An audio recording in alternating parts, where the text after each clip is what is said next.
கூடாரம் அனுப்பினோட இப்போ தங்குறது கூடாரம் நாள் கொடுத்த இப்போ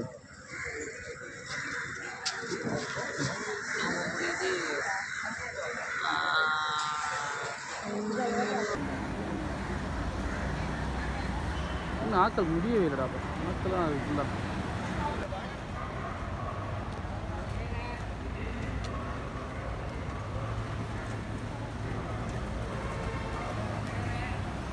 ஃப்ரெண்ட்ஸ் இவ்வளோக்கு நீங்கள்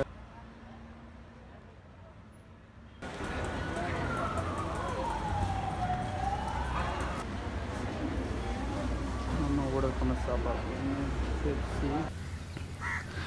ஹலோ ஃப்ரெண்ட்ஸ், வணக்கம் அண்ட் வெல்கம் பேக் டு நம்ம சேனல் புதுசு நம்ம சேனல் சப்ஸ்கிரைப் பண்ணுங்கள். வாங்க அடிக்கலாம் போகலாம். இப்போ நம்ம முக்கியமாக பார்த்தீங்கன்னா இப்போ ட்ராவல் வீடியோவில் இது வந்து பாஸ்போர்ட் சம்மந்தப்பட்ட விஷயம் நிறைய பேர் இந்த பழைய வீடியோவில் இப்போயும் கமெண்ட் பண்ணி கொண்டிருக்கீங்க. 24 மந்த் சர்வீஸ் இப்போ இந்த பாஸ்போர்ட் ஆஃபீஸ் நடைமுறையில் இருக்குதா இல்லையா, என்ன மாதிரி கொஞ்சம் அப்டேட் பண்ணுங்கள். இப்போயும் அப்பாயின்மெண்ட் எடுக்கணுமா இல்லையா, இப்போ சில பேர் அப்பாயின்மெண்ட் தாராங்க இல்லை, நேரடியாக போனால் எடுக்கலாம்னு சொல்கிறாங்க. எல்லாம் உண்மை கதையா என்ன மாதிரி சொல்லுங்கள் கேட்டிருந்தீங்க. அதுக்காக மட்டும் நான் போகலை, பொய் சொல்ல இல்லாது. நான் வேற ஒரு விளக்கமாக போயிருந்தேன். நான் எங்களோட சொந்தக்காரர்கள் வெளிநாட்டில் இருக்காங்க. அப்போ அவங்க அந்த பாஸ்போர்ட் முடிஞ்சதுக்கு அப்ளை பண்ணியிருந்தாங்க. இன்னும் பாஸ்போர்ட் கிடைக்கல. அதுக்காக போயிருந்தேன்னா இப்போ நிறைய விஷயங்கள் நான் அதில் போய்ட்டு பார்த்து தெரிஞ்சுக்கொண்டேன். அதை உங்களுக்கு நான் அப்படியே பகிரலாமான்னு தான் இந்த வீடியோ எடுத்துக்கேன். நம்ம சேனலுக்கு புதுசு நம்ம இருக்காம சேனலில் சப்ஸ்கிரைப் பண்ணி போட்டு வீடியோ பாருங்கள். வாங்க போய் வீடியோவில் போகலாம். கூடாரம் அனுப்பினோட இப்போ தங்குறது கூடாரம் நாள் கொடுத்த இப்போ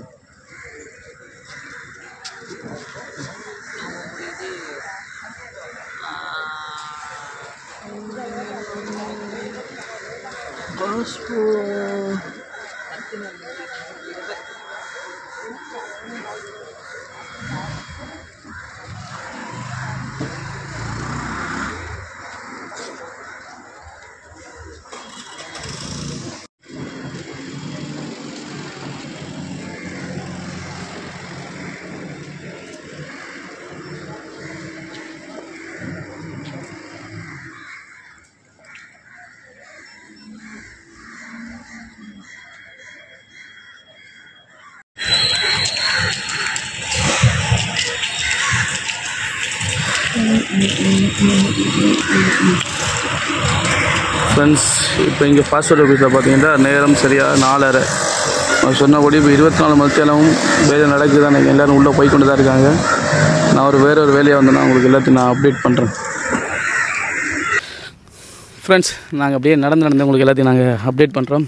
பார்த்தீங்கன்னா நான் பாஸ்போர்ட் ஆஃபீஸுக்கு போகிறதுக்கு காலையில் சரியாக இங்கேருந்து களுவாஞ்சிக்குள்ளேருந்து 8:30 பஸ் எடுத்துனாங்க. விடியச்சாமன் சரியாக 3:30 பஸ்ஸை நிப்பாட்டிட்டாங்க. அதில் நடந்த சம்பவங்களை நான் அப்படியே நேரடியாக என்ன நடந்ததை தான் உங்களுக்கு சொல்ல போகிறேன். முக்கிய நல்ல வழியாக கேட்டுக்கொள்ளுங்க. அதுக்கு பிறகு நம்ம பாஸ்போர்ட் ஆஃபீஸுக்குள்ளே போகலாம். அதுக்கு மாதிரி நடந்த சம்பவங்கள்லாம் உங்களுக்கு சொல்கிறேன். அந்த இதில் பார்த்திங்கன்னா 3 அக்காக்கள் பார்த்திங்கன்னா வாழைச்சேனையிலேருந்து பஸ் ஏறினாங்க. அவரது வாழைச்சேனையிலேருந்து பஸ் ஏறினவங்க ஏறிட்டு நாங்கள் சரியாக பெட்டா பஸ் ஸ்டாண்டில் இறங்கும்போது அவங்களுக்கு அந்த பஸ் ஸ்டாண்டே எங்கே இருக்குன்னே தெரியாது. ஃபஸ்ட்டு அவங்க கார்மெண்ட்ஸுக்கு வேலைக்கு வந்தாங்க. எங்கள் பஸ் ஸ்டாண்டு எங்கே இருக்குன்னு தெரியாது. என்னட்டு கேட்டாங்க அவரது 2 ஆக்கள், தம்பி நீ சிங்க நம்ம தமிழ்நாடு அக்கா நாங்கள் மட்டக்களை பார்த்தா சொல்லுங்கள் என்ன பிரச்சனை கேட்க சொன்னாங்க. பிறகு இல்லை தம்பி எங்களுக்கு பஸ் ஸ்டாண்டு எங்கே இருக்குன்னு தெரியாது, எப்படி போகிறேன்னு தெரியாது, கொஞ்சம் கொண்டு விடுவீங்களா காட்டுவீங்களான்னு கேட்டாங்க. உன் பிரச்சனை இல்லைக்கா, நீங்கள் யாரை நம்ம இங்கே கேட்டேன். இல்லை தம்பி நாங்கள் வேலைக்கு வந்தேனாங்க. என்ன வேலைன்னு கேட்டேன். கார்மெண்ட்ஸுக்கு வந்தாங்களாம். அவள் கூப்பிடுவங்களை யாரும் வரலையா அந்த டைமில் கேட்டோம். ஒரு 3:30 இருக்கும். இல்லை தம்பி அந்த அக்கா வர விடிய காலைல வரோம் நாங்கள் சொன்னப்போ. இப்போ காலையிலே பஸ்லாம் இருக்குது தானே, காலையில் பஸ் ஏறினா பின்னேரத்தில் ஒரு 5:30 அவங்க விட்டுருவான். அப்படியுமே 5:30 3 மணிக்கெலாம் அந்த பஸ்ஸில் ஏறினாங்க. நல்ல இந்த டைமில் யாருன்னு தெரியாது. அதுவும் அங்கே கொழும்புலண்டா கொஞ்சம் கடும் கஷ்டம் தெரிந்தானே உங்களுக்கு. ட்ராவல் பண்ணிகிட்டே சொல்கிறேன். ஏன்டா அந்த டைம்லலாம் அங்கே பக்கம் ஆட்டோக்காராக்களாக இருக்கட்டும், ஒரு சில ஆக்கெல்லாம் கொஞ்சம் கஷ்டம் ஃப்ரெண்ட்ஸ். அப்படி போயிடலாது. சரின்ட்டு அவங்கள கொண்டு போய் அந்த பஸ் ஸ்டாண்டில் கொண்டு விட்டுட்டு நம்மளும் போய்ட்டு அப்படி மூத்த கழுவி எடுத்து பக்கத்துலேயே டாய்லெட்டில் இருந்தது. மூத்த கழுவி எடுத்து போட்டு 171 பஸ் நம்பர் நினைக்கிறேன். 171 பஸ்ஸில் ஏறணும். ஏறி சரியாக ஃப்ரெண்ட்ஸ் பார்த்திங்கன்னா 4 மணிக்கு பஸ் எடுத்தான். 4:15 4:20 சரியாக பாஸ்போர்ட் ஆஃபீஸை போய்ட்டேன். நானும் உங்களை மாதிரி தான், என்னடா 24 மந்த் சர்வீஸ்ன்னு சொல்லிக்கானுங்களே, இதெல்லாம் உண்மையா பொய்யா, எதுக்கும் போய் பார்ப்போம் என்ன நடக்குதுன்ட்டு. எனக்கு பாஸ்போர்ட் எடுக்கிற வேலை இல்லை, நான் ஒரு வேறு வேலையாக போனபடியா சரி ஓகே போய் பார்ப்போன்னு பார்த்தா அந்த விடிச்சாமத்துலேயும் ஆக்களை பெட்ஷீட் இல்லாமல் போத்துட்டு ப்ரோ படுத்து கிடக்கானுங்க. அதுலேயே அதே இது என்னடா அங்கே நடக்குதுன்ட்டு யோசிச்சு கிடந்தேன். பெட்ஷீட்டை கூடாரம் அடிச்சு கிடக்கு. என்னடா படுத்து கிடக்கான், போலீஸ்காரன் இருக்கானு லைட்டெல்லாம் பாஸ்போர்ட் ஆஃபீஸில் இந்த டைம் நார்மல் ஒன்றில் கிடக்கு இப்படி இருக்காடா 6-7 மணிக்கு பிறகு ஒன் பண்ணுவானு பார்த்தேன் 24 மணி நேரம் சர்வீஸ் நடக்குது. எது உண்மை, அதாவது 24 மணி நேரம் சர்வீஸ் நடக்குது உண்மை. அவர் சில ஆட்களுக்கு என்னென்னா அந்த அப்பாயின்மெண்ட் பண்ணியிருக்காங்க கேட்டாங்க தானே, அப்பாயின்மெண்ட் பண்ண தேவையில்ல ஃப்ரெண்ட்ஸ். ஏன்டா இப்போ அப்பாயின்மெண்ட் பண்ணுறதுலாம் கிடையாது. ஏன்டா அப்பாயின்மெண்ட்டில் எடுக்க தேவை ஃப்ரெண்ட்ஸ். முன்ன மாதிரி அப்பாயின்மெண்ட் எடுக்க தேவையில்ல. நடந்த சம்பவங்களை நான் அப்படியே சொல்கிறேன் சரியா. அப்பாயின்மெண்ட் எடுக்க தேவையில்ல. நீங்கள் ஃபஸ்ட்டு நீங்கள் போன உடனே ஒரு சில கூட்டம் ஒன்று தெரியும், தம்பி இங்கே அப்பாயின்மெண்ட்லாம் எடுக்கல, அது ரொம்ப கஷ்டம், அதுக்கு சிலவெல்லாம் ஆகும், நீங்கள் இப்போ நின்றீங்கன்னா நாளைக்கு உங்களுக்கு ஒரு 2-3 மாதத்துக்கு அப்புறம் அப்பாயின்மெண்ட் தாண்டி ஒரு சில கூட்டங்கள் தமிழ் பேசும் உறவுகளே அதுக்கு நிற்காங்க. நீங்கள் போய் அவங்ககிட்டலாம் மாட்டுப்பற்றக்கூடாது. இப்போயே சொல்லிட்டேன் நான் உங்களுக்கு எடுத்தாரேன். அந்த எடுத்தால் வாங்கினா அந்த சம்பவம்லாம் வருது. இப்போ நான் உங்களுக்கு அப்டேட் பண்ணேன் சரியா. அப்படிலாம் சொல்கிற பாட்டிலாம் கொஞ்சம் கூட பேர் இருக்குது. அதுக்கு நீங்கள் ஏற்ற மாதிரி அவதானமாக இருக்கணும். 1 ரூபா காசு நீங்கள் கொடுக்க தேவையில்ல, அப்பாயின்மெண்ட்டு கிடையாது சரியா. போகிறீங்க சில கால் அப்பாயின்மெண்ட் பண்ணியிருக்காங்க நேரத்தோட. நான் நினைக்கிறேன் எந்த ஃப்ரெண்ட் கூட முசா என்று ஒரு பொடியன் இருக்கான், நமக்கு ஃப்ரெண்ட் பொடியன் தான், ஹெட்டனில் கண்டியில் இருக்கார். அவெல்லாம் அப்பாயின்மெண்ட் பண்ணிக்காரு. அவருக்கு 5ஆம் மாதம் சம்பளம் தான் கிடைக்குன்னு சொல்லியிருந்தார். நான் சொன்னேன் இல்லை மச்சான் உனக்கு வந்து இப்போ நீ போகத்தோல இப்போ நேரத்துடைய அப்பாயின்மெண்ட் கிட்ட அதுக்கு முதலே போகலான்டான்னு சொன்னேன். இல்லை அவர் கண்டியில் போட்டுக்கான ரைட் அப்படின்னா ஓகே. இது என்றால் நல்லா கேட்டுக்கொள்ளணும். இது வந்து கொழும்புல தான் இப்போ 24 மணி நேரம் சர்வீஸ் நடக்குது. இந்த கண்டி வவுனியாலோட இடத்துலக்கு பாஸ்போர்ட் ஆஃபீஸ் அங்கெல்லாம் வந்து 24 மணி நேரம் கிடையாது, கொழும்புல மட்டும்தான். சரி ஓகே. அப்போ நம்மளோட வேலை இது இல்லை தானே, பாஸ்போர்ட் எடுக்கிற வேலை இல்லை தானே. இப்போ பாஸ்போர்ட் எடுக்கிறாங்கன்னா ஃபஸ்ட்டு நீங்கள் போன போக்கில் நீங்கள் என்ன பண்ணுறீங்கடா, அந்த கேட் இருக்குது தானே, அந்த கேட்டு பக்கமாக போகாமல் அடுத்து அங்கே மூலையில் ஒரு இந்த ஆமிக்காரண்ட ஆஃபீஸ் மாதிரி ஒன்று இருக்கும். முழங்குது ஆமிக்காரண்ட ஆஃபீஸ் மாதிரி கிடக்கும் சரியா ஃப்ரெண்ட்ஸ். அதுக்கு நேராக பார்த்தீங்கன்னா லைனில் ஒரு டீம் நிற்கும். அங்கே போயிட்டு நீங்கள் என்ன பண்ணுறீங்கன்னா முதல்ல அவங்க கூட சீல் அடிக்கிங்க. நீங்கள் அந்த ஃபார்ம் ஒன்று ஃபில்அப் பண்ணி கொண்டு போகணும். இந்த பாஸ்போர்ட் எடுக்கிறண்டா ஐடி காப்பி, அடுத்தது பழைய பாஸ்போர்ட் வச்சுருந்தீங்கன்னா பழைய பாஸ்போர்ட் கொண்டு போகலாம், அதில் ஃபோட்டோ காப்பி கொண்டு போகணும். ரினியூ பண்ணுறதுக்கு புதுசாக எடுக்கிறீங்கன்னா நீங்கள் அந்த ஃபோட்டோ இருக்குது தானே, ஆன்லைனில் நீங்கள் எடுத்த ஃபோட்டோஸ், ஆன்லைன் தான் இந்த ஃபோட்டோஸ் இல்லை, பாஸ்போர்ட் சைஸுக்கு எடுக்கிற ஆன்லைன் ஃபோட்டோ இருக்குது. அது நீங்கள் தெளிவாக புரிஞ்சுக்கணும். ஃபஸ்ட்டு பாஸ்போர்ட் சைஸுக்கு எடுக்கிற ஃபோட்டோ அது அங்கே செஞ்சுருவாங்க. ஃபோட்டோ பிடிச்சி அங்கே செஞ்சு தருவாங்க. ஆனால் கொஞ்சம் காசு கூட அங்கே செய்கிறது வந்து என்னென்னா விளக்கம் கொஞ்சம் காசுகள் கூட, கொஞ்சம் நீட்டாக ஃபோட்டோஸ்லாம் இப்போ நீங்கள் போயிட்டு நீங்கள் கொஞ்சம் அழகாக இதெல்லாம் செஞ்சு இங்கே எடுத்துடலாம். அங்கே அப்படிலாம் அடுத்த சாமி ஃபோன் அனுப்பி விட்ருவான். இது நடந்த நமக்கு சம்பவம் ஃபஸ்ட்டு ஒரு 7-8 வருஷத்துக்கு போது நடந்த சம்பவம் இது. அப்போ அதே மாதிரி நீங்கள் என்ன பண்ணுறீங்கன்னா ஃப்ரெண்ட்ஸ் போன போக்குலையே இங்கே அளவுக்கு நல்லா கேட்டுக்கொள்ளுங்க. அங்கேருந்து வாரீங்க பஸ்ஸில் இறங்கி சரியா, பஸ்லேருந்து வாரீங்க. பஸ்லேருந்து வரும்போதே பார்த்தீங்கன்னா வலது பக்கம் ஒரு சின்ன கட்டடம் மாதிரி கிடக்கும் பாஸ்போர்ட் ஆஃபீஸ்க்கு முன்னுக்கே. அதில் வந்து பார்த்திங்கன்னா ஆமிக்காரன் ஸ்டேப்பில் இருக்கிற இடம். அதுக்கு முன்னுக்கே பார்த்தீங்கன்னா ஒரு சின்ன லைன் ஒன்று நிற்கும் சீல் அடிக்கிறதுக்கு. அந்த சீலை அடிச்சிங்கன்னா நேரத்தோடையே நீங்கள் அப்பாயின்மெண்ட் எல்லாம் கேட்க மாட்டேன், சீல் அடித்த கையோட நம்பர் வரும். அந்த நம்பரோட எடுத்துகிட்டு அப்படியே உள்ளே போகிறீங்க. ஃபஸ்ட் ஃப்ளோர் அந்த முன்னுக்கு ரிசப்ஷன் மாதிரி இருக்குது. அவர்கிட்ட இருந்துகிட்டே நீங்கள் நம்பர் உங்கள் சிஸ்டத்தில் வரும், அதை பார்த்துட்டு மிச்ச அளவெல்லாம் பார்த்துக்கலாம் சரியா. இது ஒன்று. ரெண்டாவது இந்த பேர்த் சர்டிஃபிகேட் தானே 6 மாதத்து வேல்யூ பார்க்கணும் கேட்டால் கண்டிப்பாக பார்க்கணும். சிலாக்கள் சொல்லுவாங்க கசங்காமல் கிளியராக இருந்துச்சுன்னா ஓகே அதெல்லாம் பிரச்சனை இல்லை, அதெல்லாம் பார்த்துக்கலாம் செஞ்சுக்கலான்ட்டு சொல்லுவாங்க. நம்பாதீங்க, அப்படிலாம் இல்லை. இந்த பேர்த் சர்டிஃபிகேட் எடுக்கிறது தான் பெரிய ஒரு கஷ்டமான வேலை. என்னென்னா லைனில் நிற்கணும், ஃபுல்லாக லைன், சரியான லைன். அதாவது நீங்கள் அங்கே ஒரு 120 ரூபா கொடுக்க வேண்டிய வரும் ஒரு ஃபோட்டோ காப்பிக்கு. கொடுத்து போட்டு கிட்டத்தட்ட ஒரு அரை மணித்தியாலம் வெயிட் பண்ணணும். ஸோ நீங்கள் அதோட கஷ்டம். அரை மணித்தியாலன்றது சும்மா வேலை இல்லை. அந்த அரை மணித்தியாலன்றது உங்களுக்கு அடுத்த அந்த நம்பருக்கு தானே, அந்த சிஸ்டம் மாறி போயிடும். அதுக்கப்புறம் உங்களோட நம்பர் வர மட்டும் டோக்கன் லிஸ்ட்டில் இருந்து வெயிட் பண்ணணும். ஸோ நீங்கள் இங்கேருந்து போகும்போதே ஃபஸ்ட்டு நீங்கள் இந்த பேர்த் சர்டிஃபிகேட்டு, அடுத்தது நீங்கள் இந்த ஃபோட்டோஸ் நான் சொன்னேன் ஆன்லைனில் எடுத்த ஃபோட்டோஸ், அதெல்லாம் ஃபஸ்ட்டு நீங்கள் நேரத்தோட இங்கேருந்து என்னென்ன தேவையோ எல்லாத்தையும் எடுத்து போயிடுவீங்க. அப்புறம் அங்கே போய் நீங்கள் விட்டுறாதீங்க ஓகே. இது பாஸ்போர்ட் எடுக்கிற ஆக்களுக்கு சொல்லிவிட்டேன் நேரத்தோடய இந்த அப்பாயின்மெண்ட் தேவையில்லை. அதுக்கப்புறம் நீங்கள் நேரடியாக போய் எடுக்கலாம். ஆனால் நீங்கள் கொஞ்சம் நைட்டில் ஒரு 12 மணி 1 மணிக்கெலாம் போனீங்கன்னா கூட லேஸ் நினைங்க. அந்த டைம்லலாம் ஆக்கள் நிற்காங்க பெருசாக ஆனால் இப்போ பெருசாக சனையில் ஃப்ரெண்ட்ஸ். ஆனால் இந்த அடுத்ததுக்கு வரேன். பாஸ்போர்ட் ஓகே தானே, அடுத்து நீங்கள் அந்த ஐடி எடுக்க போய் தானே அவங்களுக்கு 24 மாதம் சர்வீஸ்னு கேட்டிங்கன்னா அதுதான் இல்லை. இந்த பாஸ்போர்ட் ரினியூவல் பாஸ்போர்ட் எடுக்கிறாங்களுக்கு மட்டும்தான் இந்த சர்வீஸ் சரியா. அதுக்கு பிறகு வேறு அந்த ஐடி அது இதில் எடுக்கிறதுக்கெலாம் இல்லை. அடுத்த பார்த்து அந்த இரட்டை குடியுரிமை அதை பார்க்குறதுக்கெலாம் 24 மாதம் சர்வீஸ் இல்லை. அடுத்து நீங்கள் வெளிநாட்டிலேருந்து எம்பசி மூலம் பாஸ்போர்ட் அனுப்பினாக்கள் பாஸ்போர்ட் எடுக்க போகிறீங்கன்னு கேட்டால் அதுவும் இல்லை. அதெல்லாம் 8:30க்கு பிறகு தான் ஆரம்பிப்பாங்க சரியா. இதை சொல்லிட்டேன்னா இரட்டை குடியுரிமை அதாவது இலங்கையில் பிறக்காமல் வெளிநாட்டில் பிறந்த பிள்ளைகள் இருப்பாங்க தானே, லண்டன் ஸ்விஸ் கனடாலாம். அவங்களாம் இந்த சில ஆட்கள் வந்து பார்த்திங்கன்னா இலங்கை குடியுரிமை பெறதுக்காண்டி இரட்டை அப்ளை பண்ணியிருப்பாங்க. அந்த மாதிரி ஆட்களெல்லாம் நீங்கள் எங்கே போகணுன்னு பார்த்தீங்கன்னா 4ஆம் ஃப்ளோருக்கு போகணும். முக்கியமாக எல்லா கேட்டுக்கொள்ளுங்க, 4ஆம் ஃப்ளோர் 4வது மாடிக்கு போனால் மட்டும்தான் இதுகளை நீங்கள் பெற்றுக்கொள்கிற மாதிரி இருக்கும். உங்களோட என்னென்ன டீட்டெயில்ஸ்லாம் கொடுக்கலாண்டு சரியா. அவங்க அந்த டீட்டெயில்ஸ்லாம் கேட்பாங்க. அந்த டீட்டெயில்ஸ் சொன்னீங்கன்னா இரட்டை குடிமை விட்டுட்டு அது போய்ட்டு உங்களோட பிள்ளைகளுக்கு இங்கே பாஸ்போர்ட் ஐடி என்னென்ன எடுக்கணுமோ அது உங்களோட இருப்ப நீங்கள் எடுத்துக்கொள்ளலாம் சரியா. அது உண்டு. அடுத்தது என்ன சொல்ல போகிறோன்னு பார்த்தீங்கன்னா, இந்த வெளிநாட்டில் இந்த எம்பசி மூலம் நீங்கள் இந்த பாஸ்போர்ட் அனுப்புகிறீங்க தானே, அந்த பாஸ்போர்ட் சில டைமில் வந்து பார்த்திங்கன்னா உங்களுக்கு கைக்கு கிடைக்காமல் இருக்கும். அதோட காரணங்கள் என்னென்னு பார்த்தீங்கன்னா, நீங்கள் ஒரு சில டாக்குமெண்ட்ஸில் வந்து அப்லோட் பண்ணாததும் அதாவது டேட் போனதும் தான் காரணம். இது எப்படிடா உனக்கு தெரியும் நீங்கள் என்னட்ட கேட்டிங்கடா, அதுதான் விளக்கத்துக்கு வரேன். அந்த விளக்கத்துக்கு தான் நான் போனேன். நம்ம சொந்தக்காரவங்க வந்து வெளிநாட்டில் இருக்காங்க.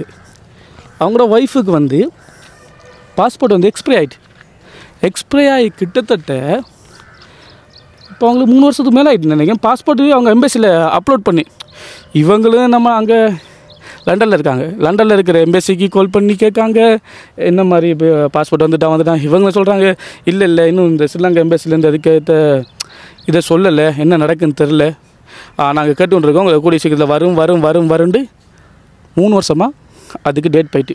சரி ஓகே. அதுக்கு பிறகு பார்த்தீங்கன்னா என்ன கான்டாக்ட் பண்ண பிறகு இதுக்கு நம்ம தெரிஞ்ச பொடியும் இருந்தார். அப்போ மச்சான் இப்படி ஒரு பிரச்சனை இருக்கா, என்ன விளக்கம் தெரியல, எனக்கு எத்தனை ஃப்ளோருக்கு போகணும் தெரியாது கேட்டான். இப்போ கொஞ்சம் நிறைய ஹெல்ப் பண்ணான் பொடியன். இப்போ அவனோட சேர்ந்து போய்ட்டு விசாரித்து பார்த்தேன். இப்போ அவட கதைச்சு என்ன பிரச்சனை பார்க்குற நேரம் பதிவு வந்து 6 மாதம் இருக்குன்னு தானே, அது வந்து கனகாலத்தை கிட்டத்தட்ட நானே 10 வருஷத்துக்கு முதல் அந்த பதிவு எடுத்திருக்காங்க. அந்த பதிவு வந்து இப்போ செல்லுபடி அட்டுறது. மேக்ஸிமம் வந்து பார்த்திங்கன்னா 6 மாத காலம் வந்து பார்க்காங்க. இவங்க வந்து கிட்டத்தட்ட 10 வருஷம். அப்போ 10 வருஷம் இருக்கையில் அது வந்து காலாவதியானது. அதை வந்து ஏற்றுக்கொள்ள மாட்டாங்க ஸ்ரீலங்கா கவர்மெண்ட் வந்து. இதால் தான் இவங்களுக்கு வந்து பார்த்திங்கன்னா இலங்கை பாஸ்போர்ட் வந்து கையில் வந்து கொடுக்கல. அதுக்கு பிறகு நான் அவங்கள ஃபோன் பண்ணி சொன்னேன், இப்படி உங்களோட பதிவு தான் இஷ்யூவாக இருக்குது, கொஞ்சம் வெயிட் பண்ணுங்கன்ட்டு. அதுக்கு பிறகு அந்த பதிவு திணைக்களம் வந்து கீழே கிரவுண்ட் ஃப்ளோரில் இருக்குது சரியா, அதாவது கீழே இருக்குது. அந்த பதிவு திணைக்களத்துக்கிட்ட போய் நான் போயிட்டு அவங்கள்ட்ட மேரேஜ் சர்டிஃபிகேட் எடுக்கலாம், மேரேஜ் சர்டிஃபிகேட் எடுக்கலாம், பர்த் சர்டிஃபிகேட் எடுக்கலாம். அந்த பதிவு திணைக்களத்தை பதிவை நான் அப்ளை பண்ணிட்டேன். அதுதான் சொன்னேன். அந்த லைனில் நின்று நான் கிட்டத்தட்ட நான் ஒரு 3/4 மாதம் தேங்கிட்ட 1 மாதம் தேங்கிட்ட லைனில் நின்றுப்பேன். லைனில் நின்று ஃப்ரெண்ட்ஸ் பார்த்தீங்கன்னா அப்படியெல்லாம் பண்ணி எல்லாம் எடுத்தாச்சு. கொடுத்துட்டு அந்த கையில் வந்து நமக்கு கிடைக்கிறதுக்கு கிட்டத்தட்ட 1 மணித்தியாலம் கிட்ட 1/2 மாதம் 3/4 மாதம் கிட்ட போயிருக்கும். மேக்ஸிமம் ஒரு 2 மாதம் அதுக்குள்ளே வேஸ்ட் ஆகிட்டு. சரி ஓகே இதெல்லாம் எடுத்தாச்சு. அதுக்கு போகணுன்னு பார்த்தா திரும்பி 3ஆம் ஃப்ளோருக்கு போயிட்டேன். அங்கே வந்து பார்த்தா ஒரு தொகை ஒரு நிறைய பேர் வந்து நிற்காங்க. அதில் என்னடாப்பா திரும்பி அதுலேயும் ஒரு லைன், அதுலேயும் 2-3 மணி திரும்பி அப்படியே போய் திரும்பி கவுண்டரில் போயிட்டு திரும்பி என்ன பிரச்சனை நடந்து திரும்பி கேட்டால் இதுதான் பிரச்சனை உங்களுக்கு பதிவு எவ்வளோ காலம் இன்னும் 2 மாதத்தால், அதாவது 5ஆம் மாதம் கடைசிக்குள்ளே வந்து அவங்களுக்கு நான் இந்த பாஸ்போர்ட்டை அனுப்பிடுன்னு சொல்லிட்டாங்க சரியா. இது ஒரு சீன் நடந்தது. சரின்ட்டு நான் அப்படியே எல்லாத்தையும் முடிச்சுட்டு பஸ் ஏறுவோமே சிவசிவாண்டு பசிக்க ஆரம்பிச்சிட்டு காலேருந்து ஒன்றும் சாப்பிடல. சரின்ட்டு கீழே வந்தேன். நம்மளோட தமிழ் படி எனக்கு தெரிந்தானே கலகலை பார்த்து என்னடா எங்கே இருந்து வந்து இந்த கேட்டேன். ஒருத்தன் சொன்னால் மட்டக்கலை பொண்ணு சொன்னால் இங்கே ஆத்துக்காங்கல்ல அப்படி சொல்லிட்டு இருந்தான். இன்னொரு கால் பண்ணிட்டு அதில் ஒரு படி கொஞ்சம் நல்லா இருந்தேன். என்ன ப்ரோன்ட்டு கேட்டேன். இல்லை ப்ரோ ஒரு அண்ணன் லைனில் நிற்க தேவையில்ல தம்பி, எல்லாத்தையும் முடிச்சுட்டு வரேன். இந்த உள்ளே போனவர் தான் இன்னும் வரல, 2 மணி ஆகிட்டு. இங்கேவா எப்படி நடந்த சம்பவத்தை சொல்லி நான் வந்தேன் ப்ரோ பஸ்ஸில் இறங்கி. அப்போ வந்து அண்ணன் சொன்னார், தம்பி இதெல்லாம் நீங்கள் எடுக்கலை, இது வந்து அப்பாயின்மெண்ட்டாக 2-3 மாதத்துக்கு மேலே அப்பாயின்மெண்ட் பண்ணியிருக்கணுமா. அட பாவிகளா, இல்லாதவனுட்டு எங்கேருந்துடா ஏமாத்துறான்னு தெரில, ஆனால் ஏமாத்துறான்னு. சரி ஓகேன்ட்டு விட்டாச்சு. என்ன வேறு நடந்தது கேட்டேன். எவ்வளோ காசு கொடுத்து கேட்டேன். ப்ரோ பாஸ்போர்ட் எடுக்கிறதுக்கு 20,000 ரூபா, நான் ஒரு 5,000 ரூபா கொடுத்தேன். இந்த முடிச்சுட்டு வரல போனவர் ஃபிங்கர் மட்டும் தான் தம்பி நீங்கள் வரணுன்ட்டு போனவர் ஆளக்காலில். ஏற்கனவே ஒரு வீடியோவில் ஒருத்தர் 70,000 ரூபா 80,000 ரூபா கொடுத்தாட்டா வரும். அதை அடிச்சுட்டு அவன் அப்படியே ஓடிட்டான். இதில் 25-30,000 ரூபா கிட்ட இருக்கு நட்டும். மற்ற பொடிகளோட நின்று காய்ச்சி இருந்தார். சரி பஸ்ஸுக்கெலாம் காசுக்கிட்ட கேட்டேன். அதில் இருக்குது ப்ரோ என்னென்டா பாஸ்போர்ட் வந்து நான் ரினியூ பண்ண தான் கொடுத்தேன். சரி இதான் இங்கே நடக்கிற பிரச்சனை என்று பார்த்தீங்கன்னா, நீங்கள் குறுக்கு வழியாக பக்கம் போனீங்கன்னா ரொம்ப கஷ்டம்.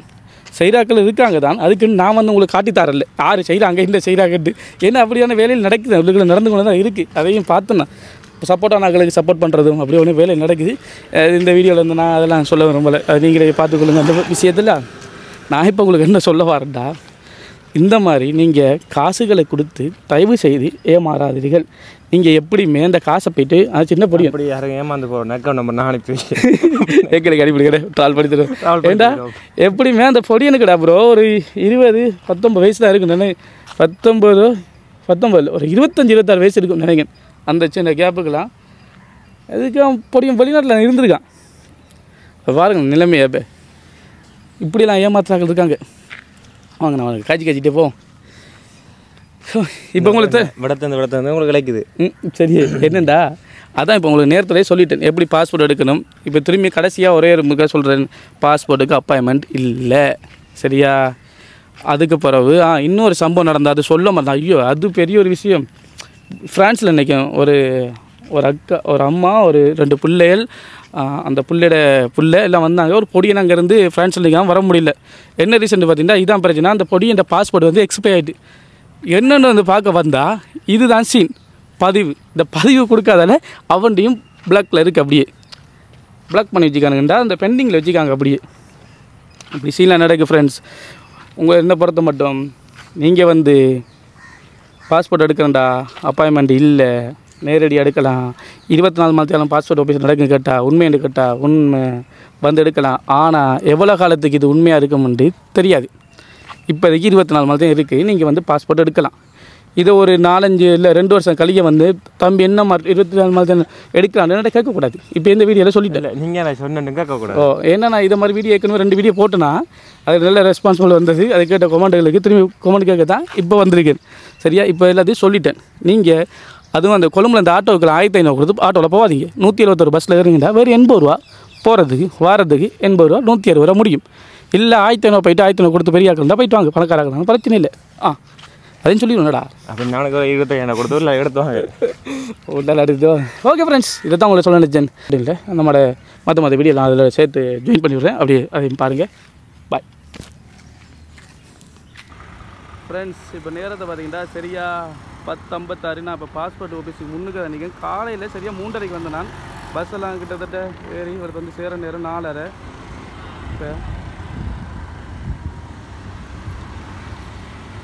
இப்போ பார்த்தீங்கன்னா 24 மணித்தியாலமும் பாஸ்போர்ட் எடுக்கலாம். 24 hours சர்வீஸ் உண்மைதான். அந்த டாக்குமெண்ட்ஸை நீங்கள் பக்கா கொண்டு வரணும்.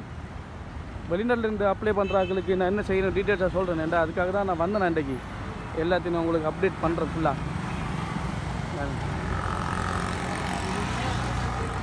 இன்னும் 24 மணி கொடுத்தும் ஆக்கள் இருந்து கொண்டு தர எனக்கு குறையவே இல்லை. ஆக்கள் ஃபுல்லாக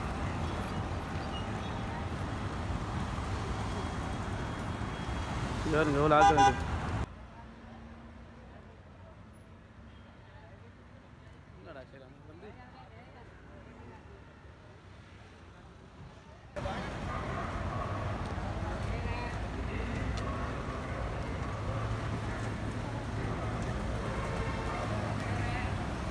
ஃப்ரெண்ட்ஸ் இவ்வளோத்தையும் நீங்கள் பாஸ்போர்ட்டுக்கு ஃபோட்டோ காப்பி அது இது எல்லாம் நிரப்பி தரலாம். இவ்வளோத்தையும் நிரப்பி தருவாங்க.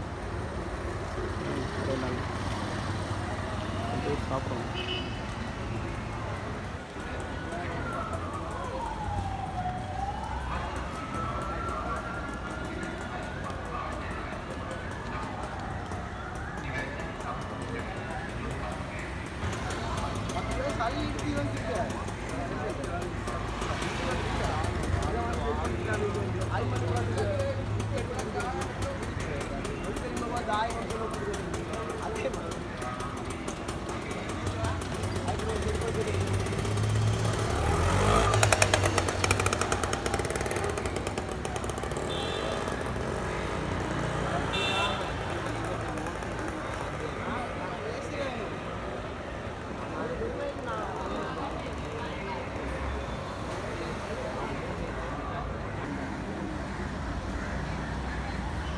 ஆக்கள் முடியவே இல்லைடா. ஆக்கெல்லாம் இல்லை. ஓகே இறந்து என்னப்பா.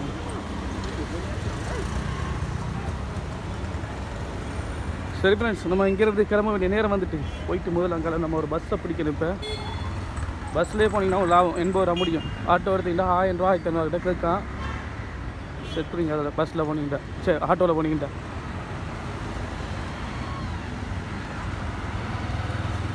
ஃபுல்லாக உங்களுக்கு விளக்கமா நான் கதைக்கு உங்களுக்கு அப்டேட் பண்ணுறேன்.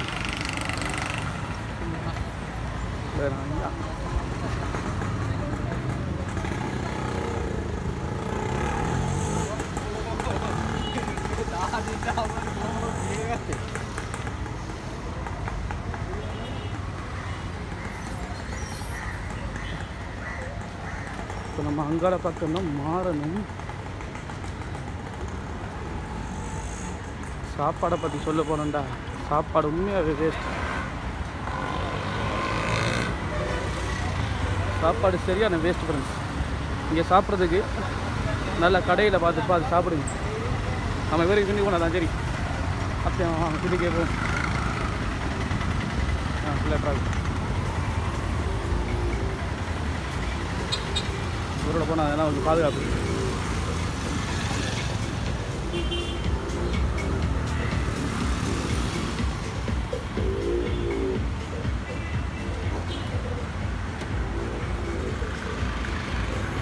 பஸ்ஸு வருது நிற்கும் எனக்கு. எந்த ஒரு பஸ் ஒன்று வருது.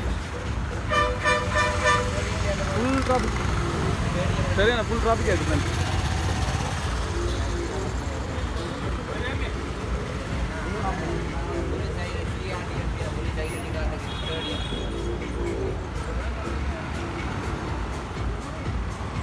எங்கே போகுது?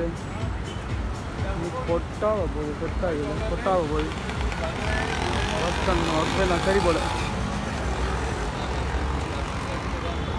பஸ் ஸ்டாண்டு கொஞ்சம் முன்னுக்கு நடக்கணும். அதுதான் பஸ் நடக்கணும். பஸ்ஸுக்கு இப்போ நம்ம நடக்கணும்.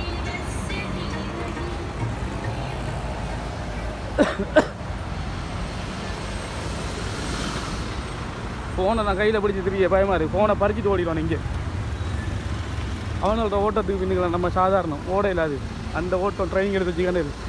அதுதான் எல்லாரும் பார்த்துட்டு வரேன் ஃப்ரெண்ட்ஸ். இதை விளக்கம் நான் உங்களுக்கு ஃபுல்லாக எல்லாமே அப்டேட் பண்ணுறேன். ஏன்டா இதில் நிறைய அப்டேட் பண்ண வேண்டிய விஷயங்கள், முக்கியமான விஷயங்கள் நிறையா இருக்குது. அதெல்லாம் அப்டேட் பண்ணதான் உங்களுக்கு விளங்கும். பத்திரம் இல்லை. பாஸ்போர்ட் ஆஃபீஸ் உண்மையிலேயே 24 மணி நேரம் இயங்குது தான். அது பொய்யென்று சொல்லலாது. நானே இந்த கண்ணால் நேரில் பார்த்தபடியா என்னை பொறுத்த மட்டும் அப்பாயின்மெண்ட்லாம் தேவை ஃப்ரெண்ட்ஸ். வந்தாலே டைரெக்டாக எடுக்கலாம். 24 சர்வீஸுன்றபடியா அப்பாயின்மெண்ட்லாம் தேவையில்லை. சும்மா வேலை இல்லாமல் காசுலாம் கொடுத்துடாதீங்க ஃப்ரெண்ட்ஸ். இதை தான் உங்களை சொல்ல நினச்சேன். இந்த வீடியோ பிடிச்சிருந்தால் மறக்காமல் லைக் பண்ணுங்கள், ஷேர் பண்ணுங்கள், நம்ம சேனலையும் சப்ஸ்கிரைப் பண்ணுங்கள். தேங்க்யூ ஃபார் வாட்சிங். நன்றி, வணக்கம். அது மட்டும்